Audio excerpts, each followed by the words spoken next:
This year's just been a flurry of fixations. The Mob Psycho fixation I had since season 3 went on until like May-ish. I rewatched all of Durarara at some point, and then the Kagepro fixation took hold like normal. I've been drawing a bunch too, notably this, these, and all of these. I made 2 animations, one for a Lost Time Memory reanimate and one for a short scene from Mob Psycho's spin-off manga, and in general I've been making a bunch of videos this year. Oh, and also I've been watching seasonal anime. But before we talk about this year's anime, we're gonna talk about last year's anime that I missed, because I always tend to miss these, and it's become sort of a pattern that I just talk about them at the beginning of the video.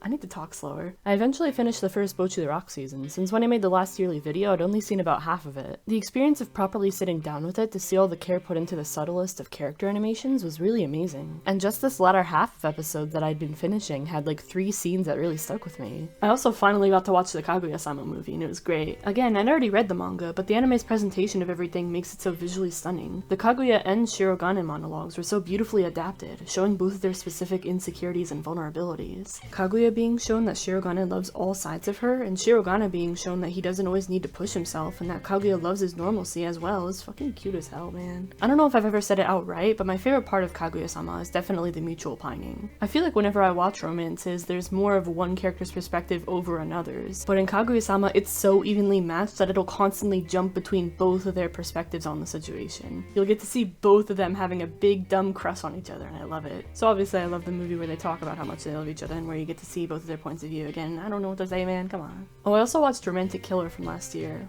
and it sucked. The concept of someone who isn't interested in romance had me thinking it was gonna be something Arrow Ace related, but then this mascot thing swoops in and is like, hey, sorry, romance is for everyone, so you're required to date someone, and I mean, you know, isn't that swell? It was also really annoyingly tongue-in-cheek about its, like, entire concept of this mascot thing being hell-bent to force romance into the main character's life, but not even in a way that says anything clever. It's just kind of shitty. The main character would get on the mascot's case like, hey, have you ever heard of like consent and the fact that I don't want to be put in this situation right now? And it'd be like, haha, it's my job. And just be like, oh, I'm mad at you. And it'd kind of just repeat that like over and over. And frankly, the show as a whole just didn't really invest me much at all. The Ikemen guy's backstory was the closest it got to interesting, but besides that, there's not much. It's kind of a shame because the loose animation was fun at times, and I liked joking about how the mascot's female human form kind of reminded me of Rin Kakamine, but most of it was a slog to watch. And now it's time for this year's anime. Yahoo! Tomo-chan wa onnanoko, or Tomo-chan is a girl. When I first started watching this, frankly, it kind of had me doubtful if I'd like it or not, but it turned out to be pretty neat. The first thing that stuck out to me when watching was Tomo's voice. Whenever Tomo's seiyuu yells, it sounds like she's genuinely angry. Like, I've seen a bunch of anime where characters yell, but something about this just sounds so loud and genuine every time.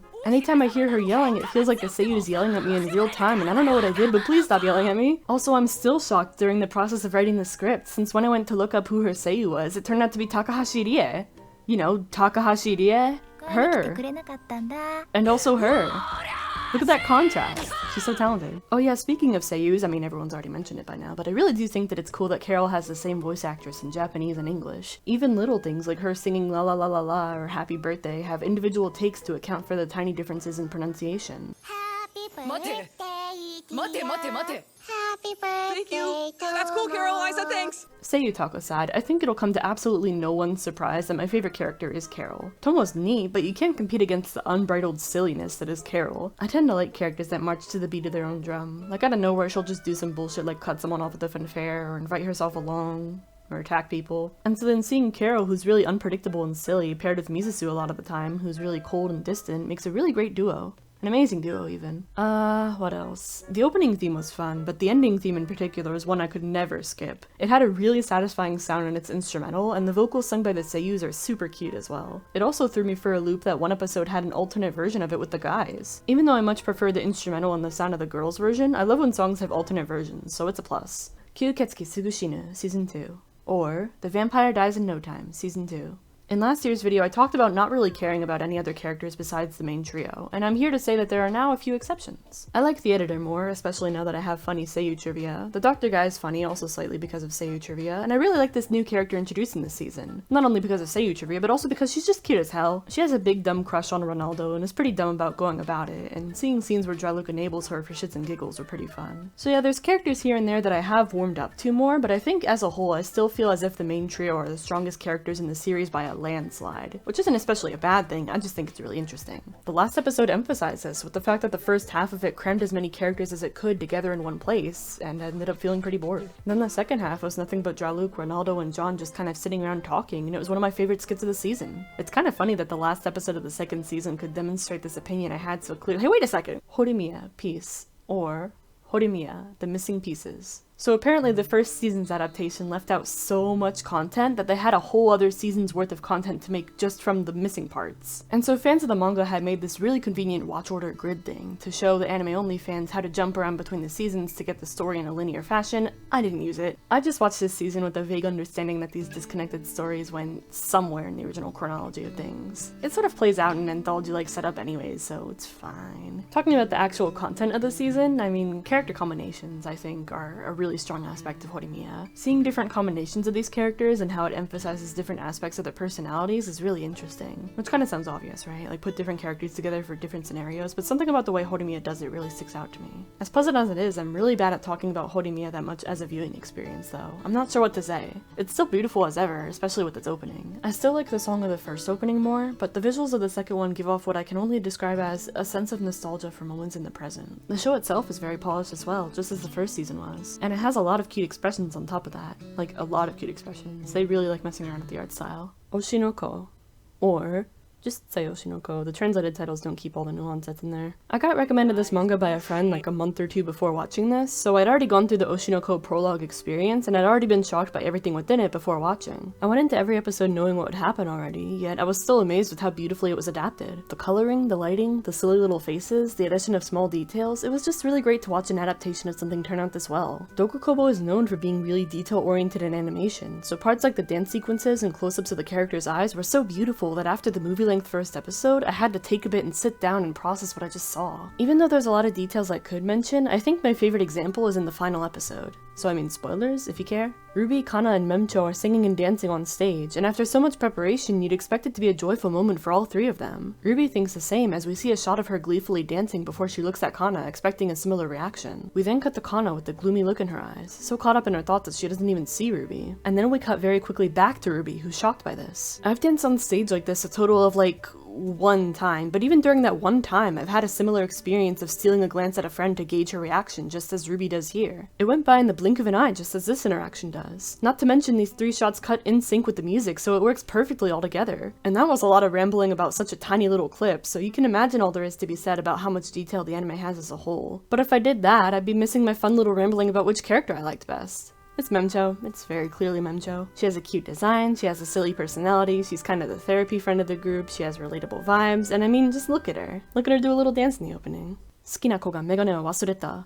Or, the girl I like forgot her glasses. This anime was a laughably yet frustratingly bad experience that I ended up watching because of a group watch-along. The basic gist of it is that it's a romance between this guy, Komura, and this girl, Mie, who keeps forgetting her glasses. To boil it down, the frustration and confusion that comes from this anime is twofold. Either you're asking what rhyme or reason there is to Mie forgetting or remembering her glasses that day, or you're wondering how the hell these two can be so obviously in love yet make almost no progress. The glasses dilemma makes me wonder if whoever made this doesn't actually wear glasses. I refuse to believe a character forgetting her glasses 90% of the time and repeatedly breaking them when she does remember them was written in complete seriousness. Her vision is so horrible that she mistakes a plastic bag right in front of her for a cat and has to be face to page with textbooks, and you're telling me that she wakes up on most days and just forgets that she can't see well? Not only that, but nobody thinks to accommodate for her, and the series pulls stunts like her somehow remembering a fake pair of glasses instead of her own. Like, are you shitting me? And the romance is somehow much worse. It progresses at a snail's pace in that infuriating way where it feels like steps are constantly being taken backwards instead of forwards. There were so many instances where Komura was the simplest action away from progressing the relationship into romance, but he backs out. Like, he literally has things set up for him so much that there's a scene where he just has to read a one-sentence love letter out to Mie. Like, she can't read it, she gives it to him, she's like, hey, what does it say? And even then he flakes out. Like, listen, I'm used to hearing romance anime I like being bashed for being too slow, but those ones actually have reasons. One of the best examples of this is Kaguya-sama, where we see both parties mutually crush on each other big time, but it's well explained that both of them have very competitive upbringings and very heavy insecurities, so it leads to them both setting up situations to see if the other feels the same way as they they do. It's one of my favorite romances because of how well written that mutual pining aspect of it is. Then we have the Glasses anime, where the girl makes it clear as day time and again that she likes this guy,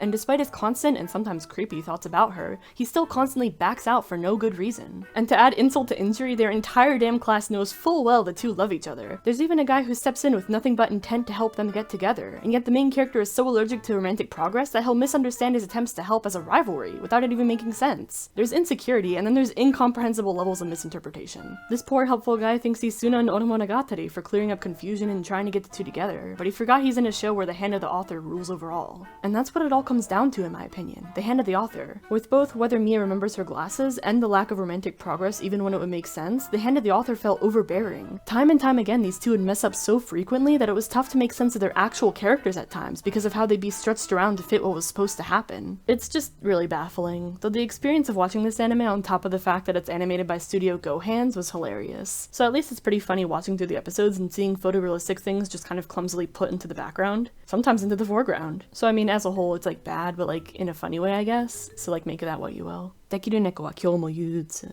Or, the masterful cat is depressed again today. Early into the weekly Glasses anime watch-along, we ended up noticing another Gohan's anime airing alongside it. We didn't know much about it going in, and expected something else to laugh at and hate just like the Glasses anime, but to everyone's surprise, this was actually really cute and wholesome. It's about this office worker who finds a stray kitten one day and takes it in, only for that cat to inexplicably turn into a giant cat and be competent enough to do the chores around the house that she's too busy to actually do. Also, she's a bit incompetent, like kind of just the definition of girl fail when she's at home. She can't even crack a fucking egg. But despite being that way at home, she's surprisingly good at things like fighting, and also unintentionally gets two women to develop a crush on her. She's so real for that. The cat is also a very fun character to watch, and there's a lot of little moments of him in mundane human scenarios that are really silly. The combination of his oddly human-like behaviors and his normal cat behaviors is a goldmine of comedic potential that the series utilizes pretty well. And as a completely relevant side note, they keep showing the main character in these green pajamas, and something about them is just so cute to me. I'd wear these. Look at these pajamas. I even ended up caving and drawing a fan art of it. But yeah, moving on from talking about the pajamas, I highly recommend watching this anime. It was very soothing, very wholesome, love it.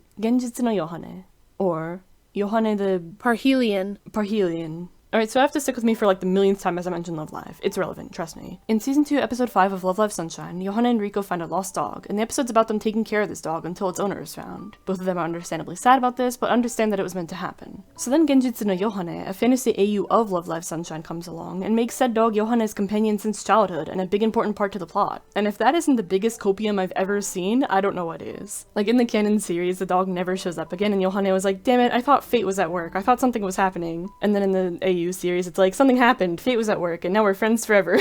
Talking about Genjitsu no Yohane as a whole though, it was very soothing to watch. I'd go so far as to call it a borderline iyashike with how healing the viewing experience was. Characters will have trouble socializing or knowing what their friends see in them, and will be met with reassurance so sweet that it leaves me feeling all cozy every time the ending theme starts up. And on top of that, it has a bunch of Easter eggs in reference to its original series with stuff like the nod to Sunshine Pika Pika Ondo or the fountain from Mari's childhood. It's not often I see an officially made AU of a series I like that's so intricately developed, so seeing the characters I know in completely new situations is great. And despite being a spin-off, it isn't really lore heavy, so it can be watched without even seeing the original beforehand. But like, please do watch Love Live Sunshine as well. Don't think you can escape the idol element of it by sticking with just this one. There's singing and dancing here too, if you were curious. Houkago Hanako-kun, or After School Hanako-kun.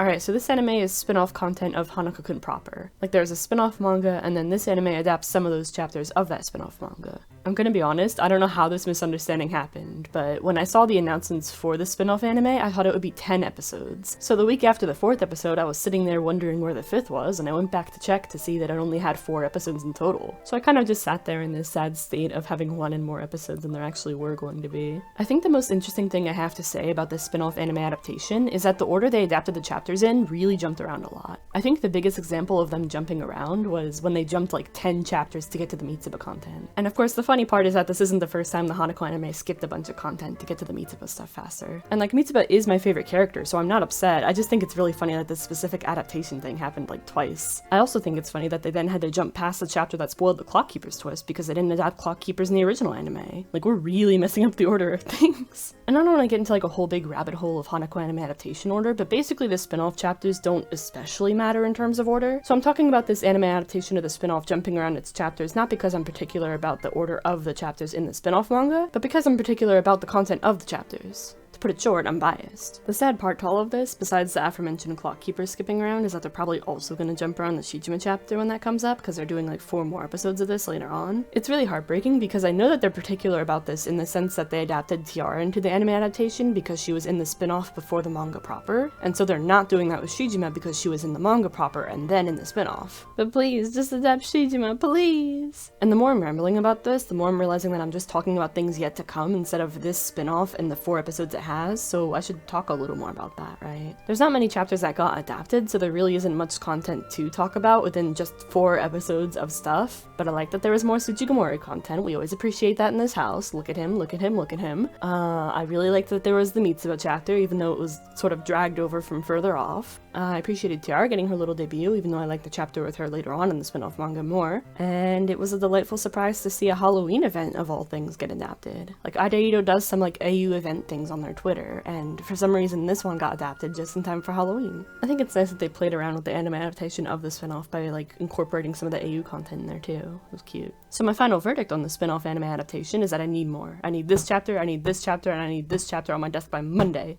Kami Erabi. Or God.App.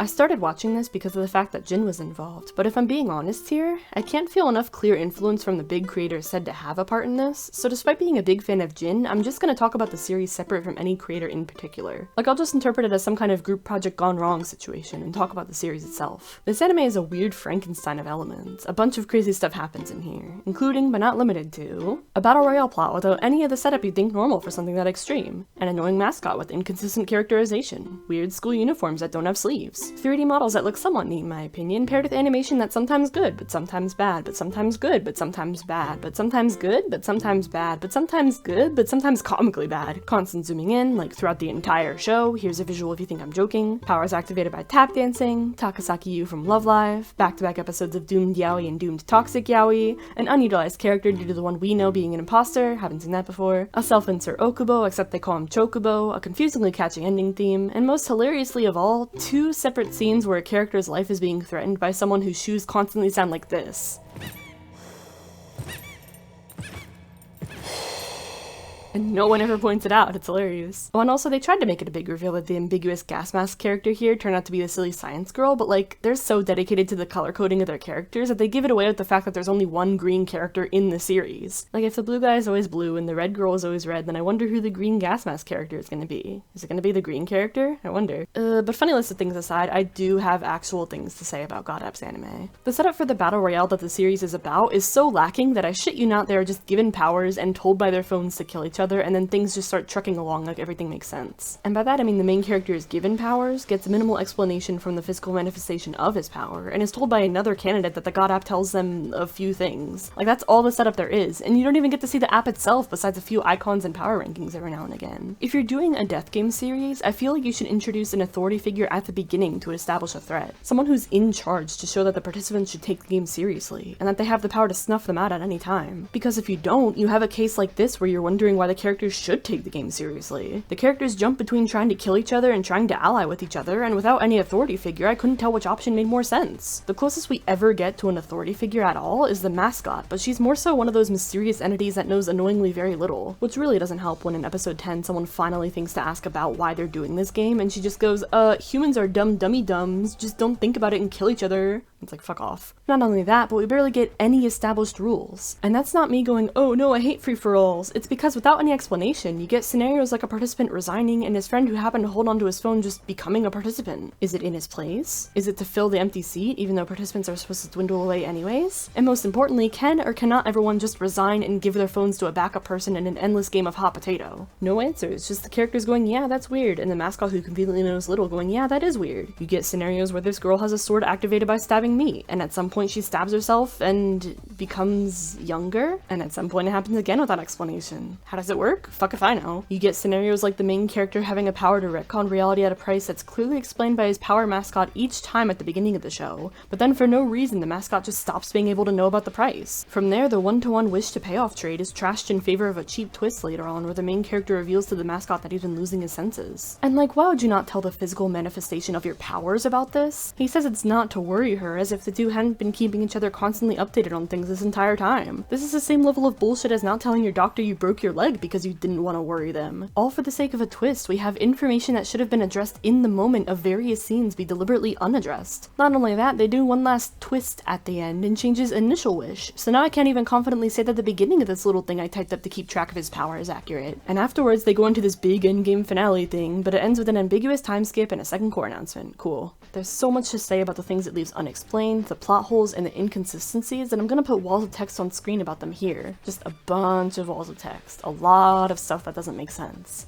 Okay, I'm on a time crunch this year. This is my compromise. This is how I'm gonna get the video done by the end of the year. I apologize for all the reading, but last year's anime video showed how much I can talk on one show, and I don't want to do that again. And I do hope you are reading these. I do hope the migraines I got from trying to fact check these, yet still being confused, is worth it. Alright, last wall of text. Still going. Yep. Okay, now that we're done with the walls of text, I'm gonna wrap up talking about this verbally. As a whole, watching a battle royale that didn't establish much of anything concretely left me frustrated. When important elements like an authority figure, set rules, and a list of participants are missing from the get-go, it's tough to watch this show several plot twists without just feeling cheated, and so I sorta just feel let down by the experience. And like, it's getting another core in 2024, so any amount of things I said here could prove to be wrong somehow. But there's enough things that either should have been explained by now, or things that they seem not to intend to come back to explain, that I felt the need to do all of this. And on top of that, there's not many people that watch this at all, yet it's so intricately bad that it almost feels like a disservice to not explain in this much detail. Put shortly, God.App is so complex that it trips over itself and leaves lots of gaps in the story it tries to weave together.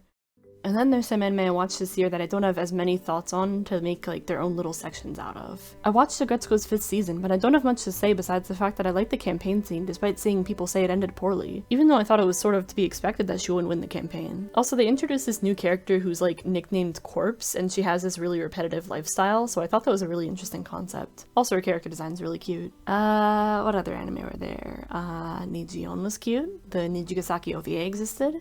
Spy Family was fun, but I'm really bad at having much to say about it, just as I've been in the previous years. Like, I really liked the Yor focus during the cruise ship arc, and the scene where she fought off assassins during a fireworks show was a fun clash of moods. But besides that and the really fun auto opening, I don't have much to say, so next anime. Project Sekai, on top of getting another anniversary music video, got a short anime that isn't in awkward chibi form this time. Each unit got a 5-minute episode where their main story from the game was compiled into a sort of highlight reel of the important parts. I feel like the sort of soft colors mixed with the use of good lighting sort of sticks out to me and makes it really pretty as a whole. It was fun to spot little details and Easter eggs, and there's a good amount of things that can be used as memes or reaction images here too. So I think this is what we call W? There's other anime I've been meaning to either watch or finish watching as well, but I'm not sure which I will and won't actually get around to. You'll have to tune in for next year when I put them at the beginning of the video again. We get a little disorganized around here. And speaking of disorganized, I'm editing this on a time crunch before the year ends, and there's not even 10 days left, so